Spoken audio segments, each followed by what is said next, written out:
Thank you all. Thank you all very much.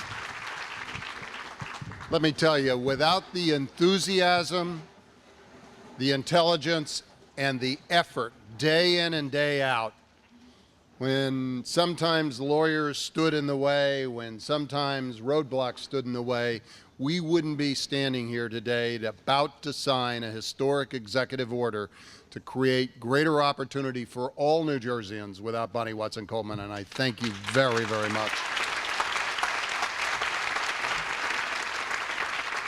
You've probably heard the old carrot and stick story. Well, there's this guy named Senator Ron Rice, and then there's Bonnie Watson Coleman and Nellie Poe. I will tell you, it really was a team effort on a lot of people's part that we have one of the most complicated proposals to make sure that when rising tides come to this state, come to this nation, that all boats will participate in it. That's what this executive order is about. It's about the fundamental principle that everyone should have access at the opportunities that are born by this nation, by this state. And by the way, it's very important to do it in the context of our federal investments in the recovery and reinvestment that Barack Obama has put forward as the President of the United States, and we will make that happen. When the state is working, when the federal government is working, to make sure everyone is included. And why this is so important is that there have been many times, sometimes even in my own administration, where we have set lofty objectives, missions, and they were heartfelt and true to where our principles were. But we were not putting the mechanisms in place to make sure that deeds matched words.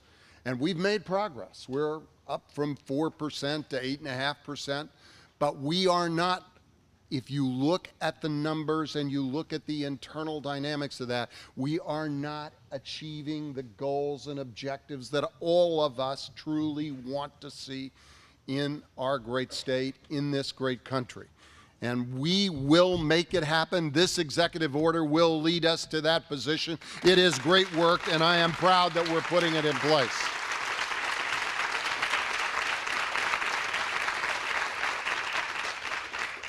You know, Bonnie talked about the fact that it is now becoming increasingly evident. It's not yet felt with the way that all of us would want to see in our economy, but the tide is turning.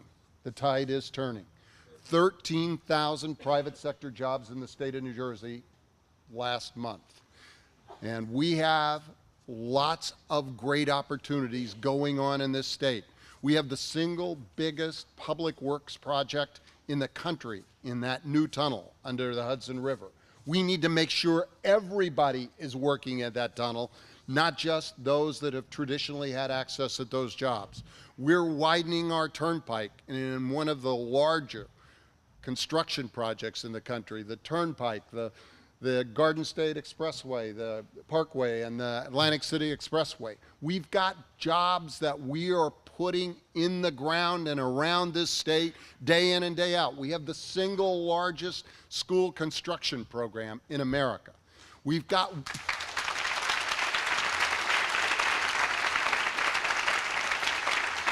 We are taking green technology and turning it into green energy and green jobs every day. I just was at a company owned by a Indian American entrepreneur. He's taking his workforce from 15 people to 160. It's the company that Petra Solar that is going to install those. It actually has the software and the solar panels that will be put on 200,000 of PSE&G's posts. We have to make sure that the men and women who are doing that work look like the rest of the state of New Jersey. Diversity inclusion is absolutely an essential element of making that happen. 20,000 jobs we will create in that green energy economy and the renewable portfolio standard that we implement over the next few years. and we need to make sure that it is inclusive as we go forward. So when I sign this executive order today, we are putting those mechanics down. And I want to tell you, there's a lot of really great stuff in here. It happens to be 18 pages long, so I'm not going to report all of them.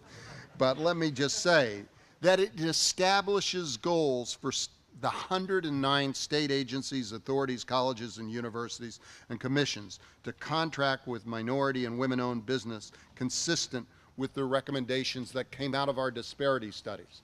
We don't have quotas in this state, but we have objective goals that were established by the disparity study, and it's time for us to start living up to them and reach those goals.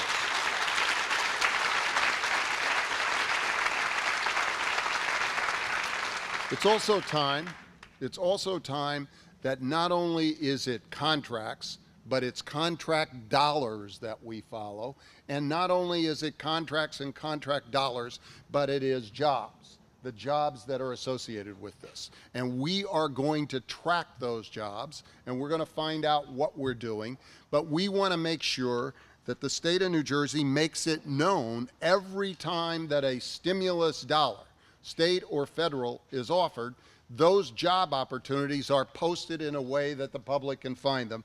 And since I'm not too good with this, nj.gov, Job Central, New Jersey, is where 14 days before a job is filled, it will be posted, and we are going to work to make that real, not just opportunity.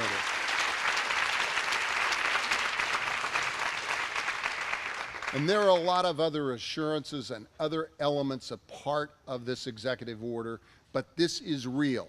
This is real, and we have to deliver.